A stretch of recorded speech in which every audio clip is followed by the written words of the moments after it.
You're listening to the Small and Supercharged podcast with Ria Freeman, episode 125. Well, on today's Small and Supercharged podcast, we're joined by Tullis Matson, who is the man behind Stallion AI services. Now, you can't see what I can see, but Tullis has got the most incredible backdrop to his Zoom session, which we will go into, but it's cheaters, isn't it? Yes. So yeah, I'm very lucky. Came across these when we were out doing some reproduction work out in October. We were collecting semen off elephants, believe it or not, and we came across these two beautiful specimens. So we had to do a photo opportunity. So yeah. Wow. So can you tell us a bit about Stallion AI and what you do? Well, Stallion AI was founded in 2000, and we've been doing artificial insemination now for nearly 30 years, but we actually founded Stallion AI Services doing all the freezing in 2000. So we collect and freeze semen basically off stallions. We're a quarantine center, so we isolate the stallions and have them health tested, which means their semen can be exported pretty much all over the world. The world is our oyster now, so we can spread those genetics pretty much wherever the stallion owner wants. The world is a small place now, so it does mean that we don't have to breed by locality, how close they are. By natural covering, we can collect the semen, freeze it down, and ship it all over the world. And also it's there for prosperity. God forbid anything happened to that horse, those genetics are saved in a tank for future use. So yes, Stallion AI has been around for some time, and it's branched out, as we may talk about, of all the different aspects as well, which is it's been great, really. So I first found out about Stallion AI because of Marilyn, the super cob, for anyone listening. Marilyn was, inverted commas, married in this neck of the woods because her foal, again, Monty or Goo, is by Mill Law. So I first met Stallion AI about 17 years ago when Mill Law was obviously in your stallion barn, and then Marilyn was at your brother's yard, because they kind of run side by side, don't they? You've got the stallion side and then your brother's got the mare side. So everything's in one place. That's correct. So back then, we've moved now, we just built a new facility. Back then we were literally right next door to each other. Now it's only 300 meters away, but yes, bless them, they never actually saw each other. But yes, there was a marriage ceremony, sort of inverted commas, took place. And yes, you could say it's like the Tinder app of the horse world. And yeah, you've picked a suitable husband for your special cob mare. And yes, and she obviously took and has got a lovely, well, not foal now, but obviously horse at 17 years old now. So yes. Definitely. And when I came, it was still really, really professional, really, really sleek. But when I came back in February this year for the Equestrian Employers Conference, it's just incredible. So can you talk to us about the journey from like why and when you started to what you have now? Because you're not just a Stallion AI Centre now, you're so much more. I know.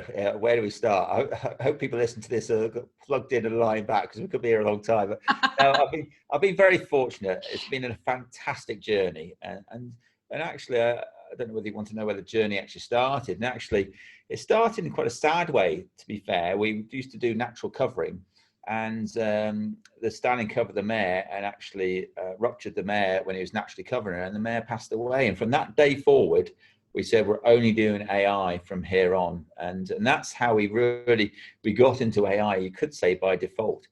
And we were one of the first in the country to do artificial insemination with horses. Bovines been doing it for years, and that's really how we got into this. And we were just in the right place at the right time, and it just snowballed. I remember the first year we only had 6 mares, and it literally, the second year we had 13, 24, and it literally nearly doubled every year in a gathered pace. And then we started to learn very quickly how beneficial artificial insemination was, just not on a health and safety side, but also on a business side as well. And then we learned that actually cryopreserving, in other words, freezing these cells down, because that was all done, your mare would have had fresh semen, she would have taken from the stallion, and literally we would have run next door and inseminated straight away. And then freezing this semen down at minus 196, suddenly realized, well, actually cryopreservation, all the uses that can bring to the table. And 3 years ago, my father very kindly gave me 30 acres. we borrowed a lot of money off the bank, which we still owe, but you know, we invested about 2 million into this state-of-the-art facilities, and that enabled us as a business to actually grow and grow bigger and to grow into lots of different ways as well. So I love science, I love the technology side, and also, as we alluded to right at the beginning, I love the rare breeds and wild animals. I love that side of it, and to put the two of them together is just ticks every box. So yes, Stallion AI was formed, and that was purely for collecting and freezing distribution of equine semen around the world. And we suddenly realized, actually, if we can freeze these genetics down, and when you freeze semen, you're freezing it in time, you're freezing those genetic lines in time. Why can't we do this with rare breeds? So, for instance, the Clydesdales and the big heavy horses, and some of these Suffolk Punches, there's only 72 females left in the country. So we want to maybe reintroduce these genetics, and we worked with the Rare Breed Survival Trust, who look after all this, and they started up this project. So then they handpicked certain stallions with genetics that they thought they might be useful in the future. And we froze all their semen down. So we've got, you can say, lots of the semen are from these real rare, just in case these breeds die out, we can reintroduce them in the future. And we've been doing that since 2002 for them. And there's lots of rare and native horses. The Rare Breed Survival Trust look after all rare and native, like pigs, cows, goats, chickens even, and they try and make sure, and since Adam Henson's father from Countryfile, he set it up years ago, there's never been one go extinct since then. So from that, you know, it's really expanded. And then we looked into the fact of looking at other ones of maybe can we use this on other species as well. So that's where we looked into possibly looking at rare breed, you know, other species and freezing them down. So we work closely with Chester Zoo. It sounds a bit gory, but any animal that dies, we get the testicles in, and we can actually, it's called epididymal sperm extraction. We can take the semen off that. We did a mouse deer not so long ago. A mouse deer, for any of you who don't know, is the smallest deer in the world. It's very, very rare. And we managed to freeze that semen down. So that's cryopreservation. We suddenly scratch our heads. Well, there's a company out in America called Viagen, who clone animals, people's cats and dogs and pets. So we said they needed a UK hub because they're sending the samples over there. They need somewhere to store it because we're not allowed to clone in Europe, but they can. And cloning is quite a sort of topic that people that I'd be interested in your thoughts. Some people think it's Frankenstein's work. Is it, you know, the ethical issues associated with that, and quite rightly so. I think we always have to be challenged at what we do. But when we looked more into it, you had Dolly the sheep back in '96 that was born, and that was very much Frankenstein's work. And I remember when I did AI back 30 years ago, that was sort of messing with nature, and that was acceptable then. Then embryo transfer was really messing with nature, but that's accepted then.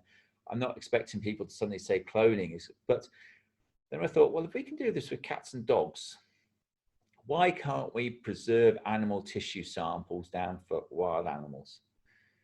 So that sort of leads us on to where, and I don't know whether you know these stats, there's 25,000 species are going to go extinct in the next 3 years. I mean, it's horrendous, you know. Wow, I didn't know that. 25,000, there's 1 million at risk. And 80% of that is down to man-made issues. So 20% by normal evolutionary traits was going to go extinct. That's part of normal evolutionary traits. But there's so many, you know, it's loss of habitat. And one thing that makes a breed go extinct more than anything else is called the inbreeding coefficients. When, you know, the two get too closely related. And it's actually not always lack of numbers, it's that inbreeding. And when you get inbreeding, then you get loss of fertility. So for instance, like the Clydesdale horse has got a 20% inbreeding coefficient of 27%. Okay. When a brother-sister mating is 25%, you can see how bad this is. Oh gosh. And that can really lead to what's called the extinction vortex, because what happens is that it starts spiraling out of control. And when you get so low, it's very hard to reverse it back. So it's so if you can preserve certain genetics in time, you can reintroduce a line that has already disappeared and helped get out of that extinction vortex and stop these breeds. So that's the sort of the theory behind it. I'll give you another example, which I always think is quite shocking, because I've obviously given you a few figures. There were 10 million elephants at the beginning of the 20th century, which is like the 1900s.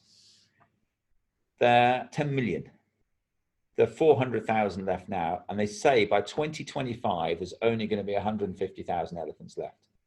Crikey! I mean, that's one heck of a drop off. There are about 100 elephants a day still being poached and slaughtered. There's about 10 rhinos a day.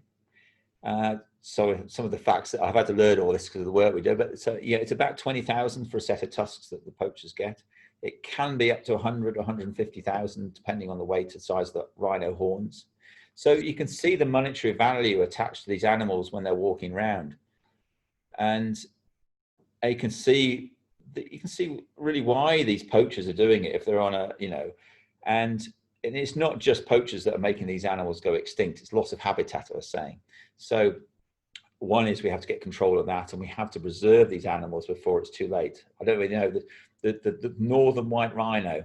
There's two females left, and they're in Kenya at the moment. The last male died 2 years ago. It's called Sudan. So there's no male left. His semen's been preserved, and some eggs have been taken out of the white females. They're trying to obviously, but really to establish a breed, you need 50 different genetic lines, because you obviously get that inbreeding again. Oh gosh. So it's really it is quite sad. And as I say, I had the amazing privilege of going to South Africa to help collect and freeze off elephants in October. And there's no real wild elephants left now. There's very few because they're fenced in. But the parks are huge. The parks are the size of nearly half the size of Wales. They're massive, but they're still fenced in. So an elephant can only breed with what's in the park, if that makes sense. And then you get an inbreeding. So the idea of this is obviously if we can freeze elephant semen and the inbreeding coefficient goes up too much, you can reintroduce a new line. And also in theory, we take tissue samples from these elephants and we can freeze them down, and those cells can be used for the future. So it's trying to use science and technology to stop breeds from going extinct. And we as a species have made these animals go extinct. So we as a species, and this is where I think the cloning, we have to be careful of it, because I can really appreciate people think this is wrong. We have to look at other ways, and it doesn't have to be cloning, it can be lots of other ways. In other words, like if we get ovarian tissue and we slice that up, we can actually grow oocytes in eggs in a petri dish basically and reuse them. So there's lots of science and technology out there. We can produce semen from testicle tissue. So there's lots of ways that we can actually use those attributes to stop species from disappearing. And I think it's our duty now to use. So in that side of it, we've just opened this, well, it's at the Charity Commission now. We're starting up a charity that's called, I can't remember, I spoke to you about, it's called Nature's Safe. So yes, I think you did when we, again at the Equestrian Employers Conference, because it's a bit like I want to say it's Kew Gardens, where they've got all the... You're spot on. Yes. Yes. Well done, memory. So SAFE stands for Saving Animals from Extinction. So it's basically trying to get a tissue bank just frozen down in time. God forbid anything was to disappear. And we've got tissue samples there that can hopefully stop them from going extinct. So so that's, I've gone from sort of what we did sort of 30 years ago. It started off from that little disaster through to sort of fast forwarded it to now. And the other things we do here on the canine side, canine has just exploded really with the breeding world. And you've heard different things, people selling puppies now and things like, they're fetching sort of a lot of money, but canine semen now we can freeze that and obviously ship it around the world. So that's another business we set up called Elite Kennel Fertility. And that's just another side really that we're doing. So it's so interesting as well. So when I went in February, we had the Tullis very kindly, and Edward actually from the mare side gave us a tour of everything. Yeah. And it is so high tech. I've never been to the fertility bit in a hospital, but I imagine you would absolutely knock the socks off it. It's incredible. And I know that obviously you've got the dog side and you've now got the wild animal side, but you recently did something with Suffolk Punches as well, didn't you? And is it sex semen? Is that the right term? That's right. That's sex semen. That was a quite emotional start, because I'm an emotional person anyway, but it was just it's culminating really everything that we like and enjoy, and then being able to see this lovely foal being born. And it started off from the same trip when I went to see the people that did the tissue bank in America. I went and visited the sex semen labs there. And you may or may not know, but the bovine do sex semen all the time, because they all want the ones that produce the milking herds want females all the time, because they want them obviously to produce more milk. So there's a welfare issue there. So they sex the semen, so they just have calves. And so I thought, well, with the Suffolk Punches, there's about 72, there's less than 80 females left in the country. There's only 300 left in the world. Gosh. And there always tends to be gender male heavy. So for instance, they had 19 females in the UK, 19 males in the UK last year, and about 14 females. Right. And obviously a population is only sustainable by females. Yes, you do need us sometimes, but I'm afraid we can produce lots, but obviously a female can only obviously produce one foal at a time unless you do embryo transfer. So you need more females basically. And that's how a breed is distinguished on numbers, is by how many females they got left, not how many males they got left.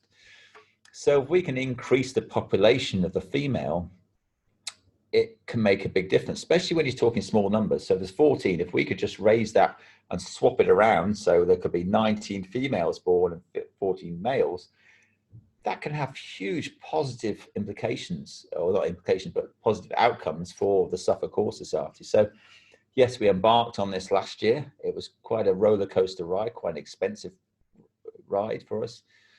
With Nottingham Trent University, they supplied the mare, which is great. Cogent, who did the sexing of the semen, and my brother next door, who did the obviously that looked after the mare and seminated the mare. And she got in foal in, I think it was August, and then we had to wait 11 months. We had a 96% chance of it being female, so there's still a 4% chance. I bet that was a nerve-wracking few months. It was. I was there with, obviously, at the birth, which was spot on 12 o'clock midnight, as they quite often are. She stood up when she foaled, which was great and made it a lot easier. And yes, it was a lovely, healthy filly foal. More importantly, we wanted a healthy foal, obviously, and the mother to be doing well. But to be female, that just, it's one way. And no, one foal is not going to necessarily make a difference, but what it is proof of concept that this can be done. And if you can prove it can be done, then you can go back to the powers people out there and say, look, this really works. And then hopefully more people will come on board. So to see, and the press coverage that got was just phenomenal. It hit the right places at the right time and sent out a really positive message in a time where we're getting, a lot of negative messages and a lot of, sort of bad news all the time. So it was a great time for us, and it was great to see that it actually worked. Yeah, and the foal was called Hope. So, so hopefully that'll give a bit of hope for future breeds. I love that. I know that again when we came and had a look around, you had the most amazingly huge drums. These again, I'm going to just butcher all the terms here, but where you keep all the semen, and wasn't in one drum there was like 200,000 or an incredible number. Yeah, it's about 180, 200,000 straws in one tank. So they're called super tanks basically, and we have 4 of them. And it's incredible how you can store something and suspend it in animation, suspend it in time, for instance. So, you keep something at minus 196 degrees, which is pretty cold. Yeah. And it's frozen in time. It's there. It's suspended animation. So in 100, 200, 300 years time, you can thaw that semen out. And it's always amazing. I've been doing this for 20, 30 years. And it still amazes me when you thaw it out from that really cold, and these sperm just spring to life and they start flying around the screen as if it was, wow, they're fresh. So yes, that's those tanks are there to look after the semen. As long as they're topped up and looked after, that's that's the main thing. So and you've got straws in there from horses that are no longer with us as well, haven't you? So there's a lot of horses that have passed away, so we do it for many different reasons. So it's It may be just the ones that are wanting to say they're carrying out a competition schedule and they want to carry out a breeding schedule at the same time. So that's brilliant for them. There's those ones that you're preserving those genetics, like we said before, so they passed away, so we can reintroduce that. So a lot of it's prosperity. You might have a really precious stallion that you just, so valuable, and people do lose their genetics quite sometimes, for all of a sudden, for very sad reasons, and they haven't got those genetic lines stored. So a lot of people will store them just in case, and then they've always got that to pass on to the next generation, and put their mares in forward if they want to. So there's loads of different reasons why people do this. Some want to castrate the stallion, so they collect off it, castrate it, and then it carries on and competes, so it can carry on breeding when it's not an entire stallion as well. So there's lots of different reasons why. And also at Stallion AI, you do teach people about what you do about artificial insemination and everything else. It's a teaching place as well as a action place, isn't it? Yes, yeah. So I remember when I started the teaching 20 years ago, people said to me, well, surely you're just going to teach them everything you do and then they're going to go off and do it. But I'm a great believer, people are going to do it anyway, if they're really determined. So you might as well teach them right and give them the best advice, and they'll always hopefully come back to you for more advice and for other things in the future. So I think we've always had that philosophy, and we've carried that on through the times, and that's where we've even started, I think I spoke to you before about doing these webinars now. And that was sort of a toe in the water. So, we've always been teaching. So I thought back in, I can't remember when it was, May time, I thought, do you think people would be interested in what we do? So we set up this very basic webinar, and it just, that now we've done our 8th or 9th webinar now, and it's absolutely flowing now. It's that side of it. And that was a real kind of pivot due to coronavirus, wasn't it? Because usually you'd have people up at yours, wouldn't you, to teach them, and it would be quite different. Definitely. So I do like the face-to-face. I do like the hands-on and showing people at the cold face how you can and that's where we do it differently from most places. A lot of places it's all theory, whereas I love the practical side. I'm saying this is how it does it. This is how it can go wrong right in front of them, and get them stuck in there and get them to look down the microscope, and because just even that side of it is quite complicated. So yes, that's what we've been doing for years. And with the coronavirus and the situation, we thought we'd do a webinar just to see how it got on, and it just flew. And I think if we'd done it last year, I reckon we would have had about 20 people watching, if that. We had 600 or 700 people on the first time we put it on. So, and now one we did last week, we did 30 different countries, the most amount of countries we did. So it's the global reach out there. I think we know it's worldwide, but it's worldwide that people can go on the net as well. It's not just the pandemic. So people can actually reach into your business, exactly what you do, straight down a computer, and it really does broaden your business horizons right out there.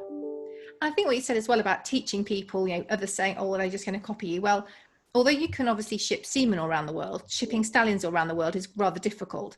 So you can't be doing every stallion in the world at Stallion AI. So if you can teach your methods that are tried, trusted, work, then surely the whole standard is going to rise, which will also make your job or or mare yards jobs easier, because they're going to get the semen in the best condition, in the best state. It's going to make it all better, isn't it, for everybody? It is. And I think, we know, moving animals and, this planet's much more smaller. And that's one of the things that spread this around, is people moving around. Yes. And if we can move semen around as opposed to animals around, it's going to make it a lot better. And I love, although I do like traveling myself, I love going to different cultures. I've set up labs in Kuwait and Saudi and Dubai and Abu Dhabi, places like that. And so I do quite enjoy that bit. So that'll be a side that obviously won't be doing so much. But even so, yes, you can reach into those people now just by down a telephone or a webcam or whatever it may be. Now it makes it so much reachable. These people that you can never normally reach, and they've always been there, but now they know actually it's very easy to do this, as we know, and it's just a different way of doing business. So thinking back to the stallions, now you've just said that you had an incredibly busy few months, and you had 28 stallions in at one time. Yeah. which is incredible. I don't know if this horse is still there, but when I came to see you, Big Star was in, which just, I mean, I will kind of have a complete moment over like a famous horse. It's just the dream for me. And is he still with you now, or has he gone back? He will go back at the end of this month. Yeah, he has got celebrity star status, this horse has. He is quite, we're totally blessed because we don't own these stallions to have him here. And we never take it for granted for one day for having these horses, because it is a complete honor to have them here. And when you see the status they carry with them, it's quite incredible. We took him around Germany to do like a tour around the stallion shows. And he's got a fairly big celebrity status in this country. Well, in Germany, it was like, I don't know, some massive A-list celebrity. We had stickers on the side of the lorry and people were tooting their horns and went all on the motorway and everything. It was quite incredible. He was just, he still is. He's a legend. And what he's done to win not one gold medal, to win two. He won the individual at Rio, obviously with Nick Skelton, and he won the team gold at London. So you could say he's still the reigning gold medal stallion, because obviously that one's been postponed for this year. So he's an absolute superstar, not just in name, but in himself. So he's lovely as well. He's so, I mean, one of your team members was handling him, and he was so lovely. You wouldn't know he was a stallion, the way he behaved. He was just, I think stallions can get a really bad reputation, can't they, for being, you know, rude and nippy and everything else. And he was, you wouldn't have known, apart from, you know, he was clearly Big Star, but you wouldn't have known.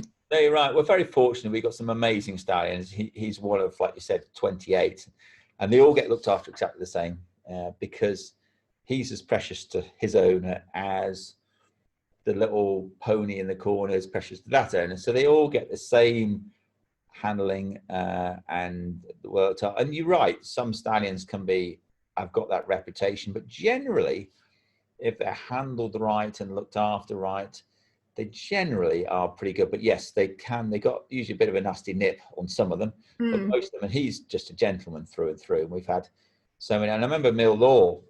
Yes. Sue Brown always said, and I always remember her saying this when she would never, ever wanted to have a stallion.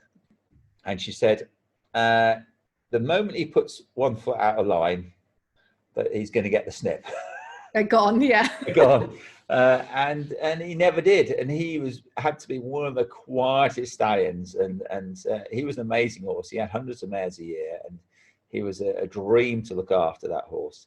And his temperament was second to none. So it does make our life a lot easier when they're good to handle, good to look after, and good to do. It really does. It makes a big difference. And to have Big Star on our place was great. And we've got obviously a load of others as well. We've got one of the cloned horses with us called Merker's Gem, who's a clone of Gem Twist, who was one of the most prolific show jumpers of all time. But he was a gelding, so he couldn't breed. So the owners cloned him, and he stands with us now. And so he's a full thoroughbred, and he's a show jumping. So yeah. Oh, wow. What was the sort of first horse that when you had a phone call from the owner that said, "Oh, can I send my stallion to you?" you thought, "Oh my God, I've made it"? Well, it was, yeah, we've teamed up with Genus many years ago, who are cattle people, and into the cattle, and they said, "Oh, we want to get into this." And it was really that marriage that we had back in '96. This was, because this company was actually formed in 2000, but we started with Genus in '96. That was the, oh my God, branching out on my own, quite nerve-wracking, doing it yourself. But they were very good. They held my hand and said, right, they're going to do all the processing in the lab, and we're going to do all the collecting here. And it really started from that process. And we only had maybe 3 or 4 stallions in, and we just ticked that over. And that went on for quite a few years. And then I think in 2002, Foot and Mouth came in. And then, of course, they sort of shut the doors and said, look, we can't have anybody in here for obvious reasons. And that's where we really had to go it alone and stand on our own 2 feet and do all the labs. They still supported us, but we did everything at our place. But it's got many stallions that we remember. One of the ones that I absolutely loved and still do to this day was a stallion called Demonstrator. He was next to Mill Law in the stable, a huge black stallion with a neck next level. He was a giant of a horse. I remember, I can't remember what happened last week in my life, but I can remember that horse next to Mill Law. So I always think he's part human. He had the sense of humor, which was fantastic. He was just lovely. And yeah, I must admit, I was so sad to see when he was with us until the age of 32. And he was just an absolutely incredible horse, and just loved life to the full. We chucked him out of the paddock. It was the easiest one to catch, but if any student or anything would go, he would know straight away, and he would just suddenly walk away. And it was so funny watching him just taking the mickey out of anybody who wanted to catch him that didn't really know him very well. He was just the best sense of humor, and I liked him so much. So I've been blessed with some great horses like Demonstrator, Mill Law. Yeah, I had another lovely one called Upson Steady Circus, who was a lovely coloured one. I actually think he was in at the same time as well. Yeah. Again, I remember opposite. I could plan out the barn for you because it's not the same one you've got now. It was much smaller. But I think he was opposite. That's it. Yeah, it's a nice coloured one. So I feel very fortunate the fact that we've had some beautiful horses through. And we put through about 100 to 110 different stallions a year, roughly, come through the centre. Wow. Some for a very short period, some are here permanently. Yes, and over the years, I think we've had in excess of 1,300 stallions, I suppose, over the years. Yeah. Wow. Gosh. And I mean, now as well, you've also diversified in a different way because you've got like a conference centre as well, haven't you? That's right. So when we decided to build this, quite often with buildings, it's still expensive, but it doesn't cost too much to go up. So above the laboratory, yes, we've got a conference centre. It's lying a bit empty at the moment, but that can take 130 people seated or 180 tables. And we hold lots of different conferences through the year, everything from teacher training that we were talking about before for looking after your stallion, or AIing your mare, or foaling your mare down, through to the CLA or the hold conference here, or the NFU. They've held conferences here, so it's very much open for that side of things. So we've got a function room, and as well as the lecture room as well. So that's something that we do more and more in the winter time. We're just about to start doing small courses on the elite kennel fertility, so teaching people on the reproduction side of dogs. So that seems to be sort of taking off and doing a little bit more of that side of things. Yeah. So we're always trying to find different areas that we can do with that, but obviously it's a little bit difficult under the current circumstances, obviously. But yes, it's there really for any sort of conferences or dues for that. Yeah. And I have to, then you walk out the back on a balcony and you can see like horses, and it's lovely. The school's just out the back, isn't it? Yeah, and we have our open day, which we had to cancel this year. So when you walk out on the balcony, we normally have a bit of a grandstand, and we have an open day normally once a year, which is about the second week in April. And we get well over 1,000 people come to that, and then we display all the stallions and everything we do here once a year, so people can come and get up close and personal to the stallions. But obviously this year it was cancelled, but that's an event that we have every year. Yeah. So cool. And so in terms of, you said how you grew your business, it kind of doubled and doubled. I also know you've got a really strong social media presence, and more than that, you have got a timer, which I've got a picture of on, not a timer, a ticker. Oh yes, a Facebook thing, yeah. A Facebook thing that I have got a picture of on my phone. I showed my husband, he went, "What is this?" It's just amazing, and it actually twirls around. So can you talk about how you built your social media following up, and why you have got the most amazing thing in your entrance hall that ticks away with the numbers? Well, all people know, you obviously you do so much for social media yourself, and you realise the importance of what it can play to, and it is so important to your business nowadays. And yet it can take a lot of people think it's free, and I think that's always the misconception. People said, "Oh, you just put a face," but it's not. Time and people putting the word into it, so you have to work at it to get it good. So we've sort of realized that obviously a media presence, a social media presence, is so important nowadays. And I still think we're a long way from perfection. It's something we're always readdressing and say, what can we do better? And I think you have to look at yourself. And I think the day that you think you've got it all and doing it perfect is the day that, well, I'm not saying you have to stop, but if always can make yourself, especially in this ever-changing world of technology, and keeping up with it is so important. It's how you reach out to those people that you can't normally reach out to. So yeah, little things like it's a counter that we just have, and you can get one on Instagram, you can get one on some of the other, I can't think of some of the other social media ones, but on Facebook, and it just has a counter and has a ticker on it. So we can come in the morning and say, we've got 10 more likes or 20 more likes, and it's a target. And I quite like to be given a target and saying, right, we want to hit sort of 16,000 in a month's time or whatever it may be. And you can visually see it rather than just going on Facebook and doing it. So the YouTubes and all these things now, it's trying to get the best out of them and how they actually work, and obviously that's something you do all the time, and obviously and do very well. And I remember we were talking about TikTok, weren't we?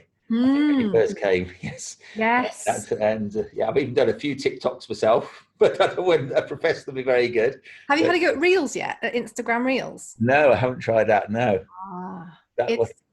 It's basically like TikTok on Instagram. There are many similarities. So 15-second short clips. Yeah. I did a takeoff of Freddie Mercury on the balcony, doing with a Hoover. Oh my God! I'm going to be looking at that when we finish this. That sounds amazing. But it is great because it just allows you so many different ways to connect with people. I imagine during coronavirus and thinking about your webinars, actually having that audience that you can then market to already there. Yeah, is just a lifesaver, isn't it? Well, I think during that time, you have to think, what are people doing? They can't go out. Obviously, we can now. So people were doing more, I believe, social media way of connecting. They couldn't visit their friends. They couldn't go to the pub. So it's suddenly you've got an audience there sitting in front of you. So it's trying to know how to connect them and how to stay connected with them as well.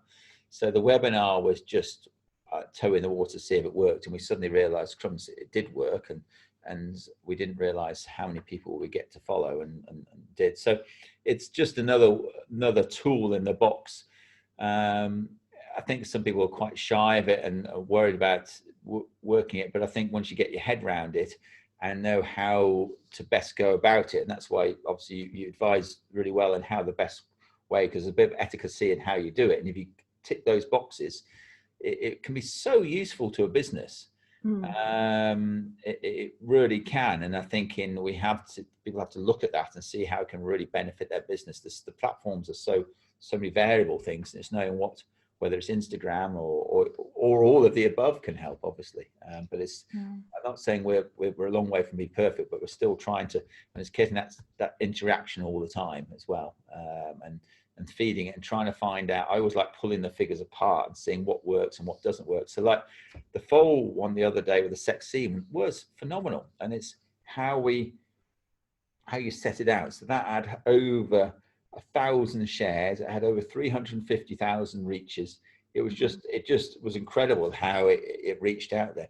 We've got another one the other day, and this shows the power of Facebook. We had Josh was he's a assistant yard manager. He's a lovely guy, and Channel 4 wanted to come and film him, and they said, yeah, we want to do, it's called, God, I can't remember what it's called now. It's really young people who've got, you could call it inverted commas, weird jobs, collecting semen off a stallion's a bit of a weird job. I mean, it's a film on to chat about the pub, isn't it? What do you do for a job? Exactly. Well. And he's a great character.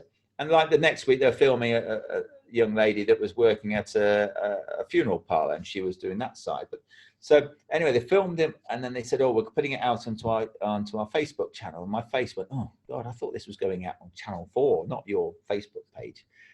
Well, you won't, but it's got, I don't know what it's up to now, but it had 17 million views when we last saw it. It was their second highest hitting one that they've had on the program. I rang them up. So the reach there was so much better than it ever would have been on TV. And that was a lesson learned for me. And that only happened in April.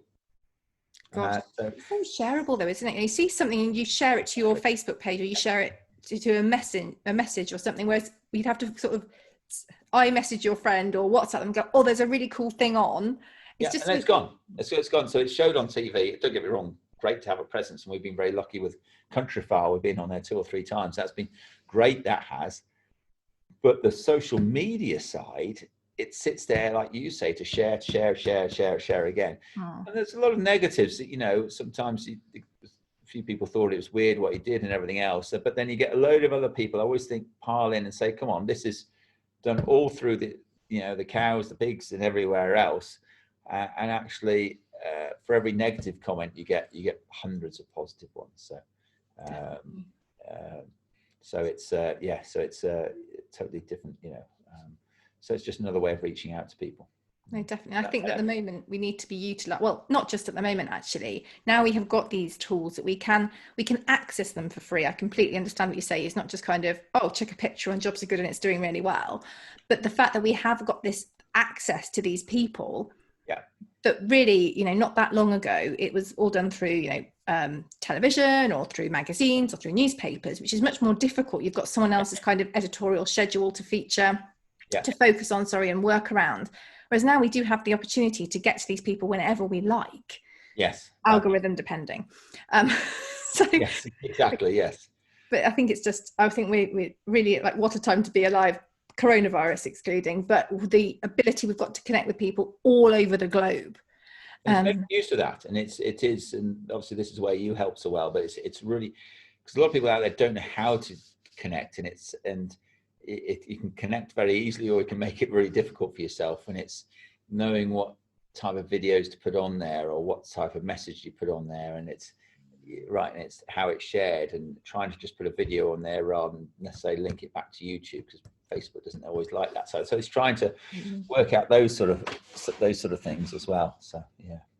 So on your business journey, we're going to go to high second, but what would be your kind of low on your sort of business journey?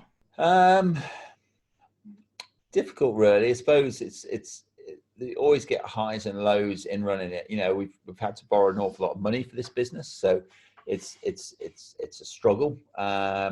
I've got an amazing team behind me, and it's trying to keep that team going during when things aren't going so good, and it's quite a struggle sometimes on that side of it. So it's trying to be inventive and bring business in, and you always do get your lows. Things don't always go right, and I suppose I'm quite sensitive. So anything, if you do get a little bit of issues going on, and people can jump on that bandwagon and that's sometimes the negative side to social media, is they can use these platforms to express their feelings on with no justification. And I find that quite difficult sometimes to deal with, where some people let it brush straight over the top of them and think, well, it'll be gone tomorrow.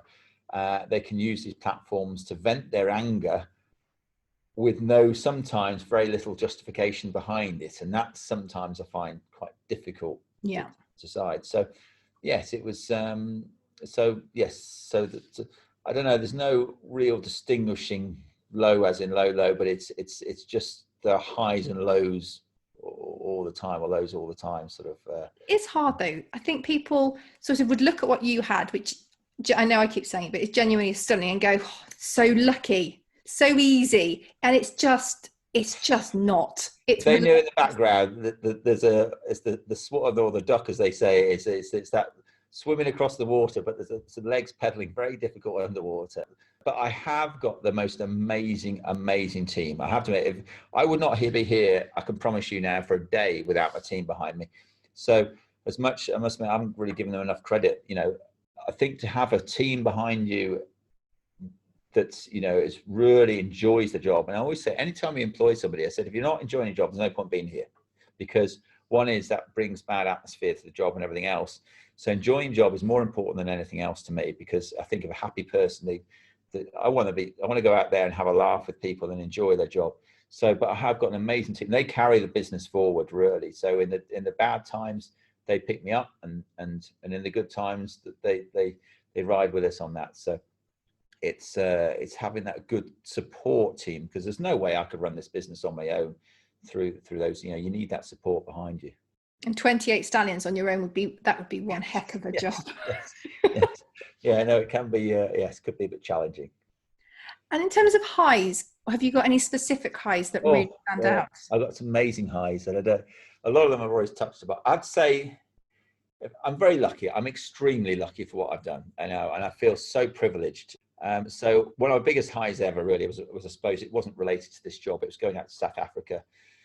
We collected off 7 bull elephants, darting these elephants out of a helicopter, and I was quite emotional going out there because, you know, it was quite tough here as well at the time, and leaving the team behind. And I thought, oh God, you know,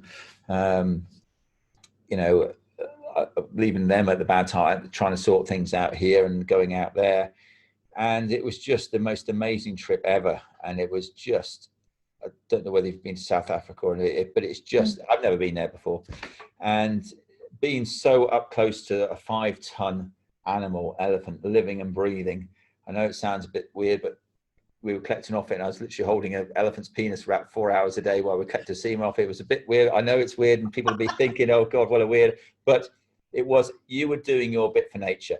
Yeah. And not only were we so privileged to be next to these amazing animals, absolutely incredible animals that are dying out, but to be able to do your little, tiniest little bit, I tell you what, it's like you walk 10 foot taller. And I always, you know, just say you see a homeless person or something like that, why do you give them a little bit of money or buy them a sandwich? You do it for usually for a couple of reasons. You're doing it because you really want to help that person, but it gives you a sense of well-being as well. You know, it really does. And you know, you really want to do your bit, and it makes you feel better for doing that. Well, you times that by a minute, and that's how I came away from South Africa. So was that quite difficult to, obviously it's much hotter in South Africa. Yeah. How did you get the equipment to freeze everything or chill it down, or was that quite difficult to organise? Well, it was with a team, so I was only one part of the team. So as a German lady called Imke Luma, she collated all this and got it all together. She's been in it for years, and I've been providing the semen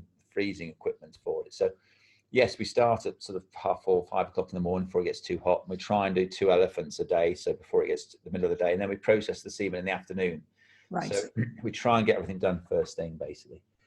So that's, I'd say, outstandingly, and I still talk about it, and I'll talk about it all day and all night, and I do presentations on it. And I love it because it was just such an experience being able to do that. I'd go back at a heartbeat. It was quite incredible.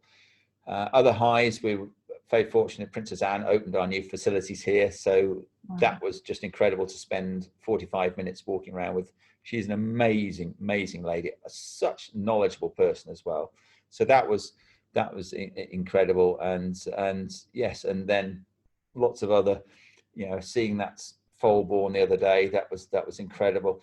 You know, it's always trying to do, we're trying to push the boundaries of science and doing that next leap. So there's lots and lots of different highs. There's a lot more highs than lows definitely in this, and we feel very, very fortunate to be involved with these people for doing that.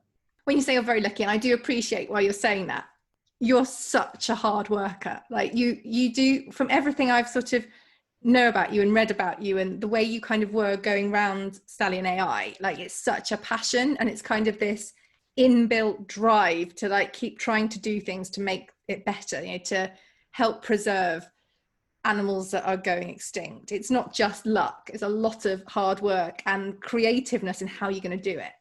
Yeah, it is. It's using your imagination. I agree, but I've got a great lot of team behind me to help me as well. So yes, it is hard work.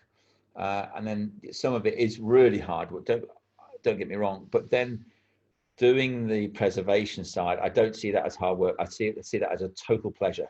I don't see an ounce of, you know, yes, physically it's tiring, you might say, but I don't see it as hard work. I see that as an honor more than anything else. You know, to being out there to do it, I feel so privileged to be able to do that.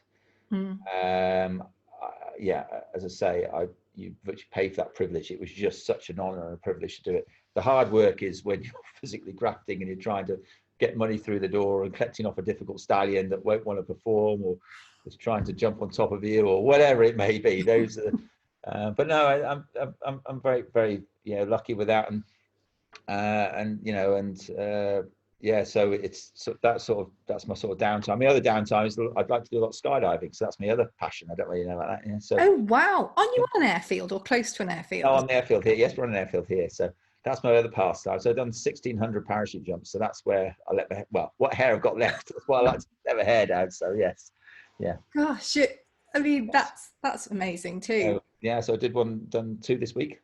Yeah. Oh wow. Yeah. Oh well, the weekend just gone. So yeah. Oh my goodness. So that's a sort of another side that I enjoy doing. Yeah. So what can we expect from Stallion AI in the future and from you in the future? Because I know you're kind of one of the same, but you've obviously got different aspects to what you do. It is trying to, yeah, it's trying to keep control. One day we keep saying, come on, we've got to keep this under wrap because there's so many different businesses here. We've got something like 6 different businesses. You know, we've got Stallion AI, we've got Chapel Field Conference Suites that we're talking about. We've got elite Kennel Fertility. We've got Cryogenetics, which does all the storage. We've got Gemini Genetics that does all the sort of tissue banking and that side of it. And I've got a company that sells the AI equipment. They're all little sort of companies. So it's trying sometimes, do we sort of bolt down a bit and specialize, or problems we keep wanting to do a bit more? And we are looking at some new avenues as well already for different things. But I do still like, my main thing is pushing the science side. So we're doing a PhD, sponsoring a PhD student at the moment at Nottingham Trent University to try and make our freezing media better.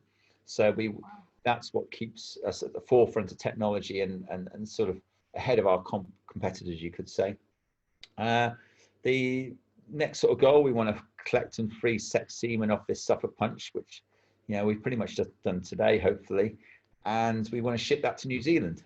So that'll be the first ever time sex semen from a Suffolk Punch has been frozen and sent out, sexed to New Zealand. So if they can, so you're spreading the genetics the other side of the world, and it's going to be a female. So it's trying to hit those milestones. So I'd love to do that. My main thing, I just love to do more work on the rare breeds side of things. That's the bit I get the biggest enjoyment out of. That's the bit I think is so important for us as a species ourselves. And I suppose my biggest challenge is this Nature's Safe for this charity. When last year I said, oh, I'll start up a charity next year, because we were already tissue banking. It's cost us quite a lot of money to freeze all this stuff from Chester Zoo. We said it's unsustainable, so we've got to start.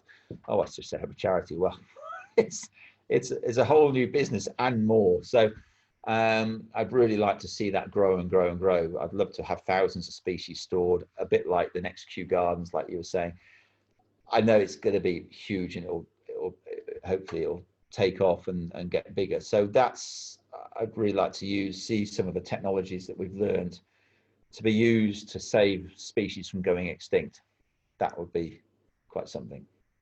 So where can people find you online? I know you're a few different businesses, but have you got a few different websites as well, or are they all under one? No, a few different websites. We've got Stallion AI, which is you could say the sort of the main part of the business. Then we've got Gemini Genetics, which is sort of the cloning and all that side of it. And there is obviously people's cats and dogs. So we have to do people cats and dogs, and we've done quite a bit of that already. And Nature's Safe hasn't been launched yet as a charity, but that will be fairly. So watch this space, because hopefully that will be coming up soon. Chapel Field Conference Suites has its own website. So if we put Chapel Field Conference Suites in, or Gemini Genetics or Stallion AI, that should hopefully, and Elite Kennel Fertility, obviously with the canine side. So yes, the names are all the websites as they are. So yes. Yeah. Amazing. And then people can obviously find from Facebook. I'll put it in the show notes as well, but they can find various Facebook and Instagrams by either searching or from the websites, can't they? Yeah, no, yes, you can hopefully. Otherwise, we're not doing our job on our media side of it. Hopefully. So, well, thank you. But I'd love to hear from people. If anybody's got any questions, I must admit I'm incredibly dyslexic, so you have to forgive me for not emailing very much, but you can always email me your telephone number, and I'm the first to pick up the phone and get in contact. So I'm always willing to listen to people, or if they've want to hear anything, I'm always there at the end of the phone. So yeah. Thank you so much for joining us today. No, it's great. It's really great, and I really appreciate you taking the time to interview us as well. So I love it, and I love explaining about it, and if it can just help a little bit on what we do and some of these rare endangered species, I'm all for it. So yeah, that's great. Get the word out there.